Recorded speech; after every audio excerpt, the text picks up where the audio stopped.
Tipinis pirmas playoffų rungtynės, turbūt dar ir iš pernai jautėsi kažkiek tas jaudulys šitai komandai. Visi turbūt laukia tų rungtynių nuo pernai jau ir šitos serijos, nes pernai nepasisekė tiems, kurie čia buvo. Tai, kad manau, tipinės rungtynės, ačiū Dievui, kad jos pavyko pergalingai, bet nemanau, kad žaidėm gerai.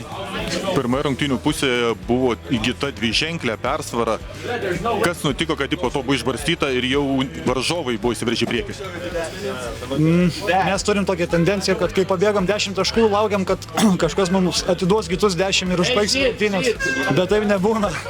Taip nebūna, reikia patiems pasiimti dar kitus 10 ir nesustoti žaisti. Turim 12 žaidėjų, kurie gali žaisti. Taip, kad ilgą suolą ir turim toliau rodyti gerą žaidimą, nesustoti, o šiandien sustojom ir grįžo jie.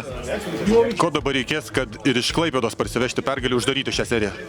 Tai reikia daryti dalykus, kuriuos darom gerai ir pridėti truputį daugiau energijos. Tai tiek. It was a typical playoffs game. Yes, nobody said will be easy. We won at home.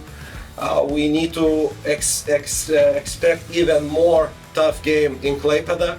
Yes, but good win. Stay focused, and we need to finish our job on Wednesday. Let's go. We don't want to go for 7 more games now. Guys, we need to finish in Klaipėda. Yep, don't make it a third. We are. Whoa!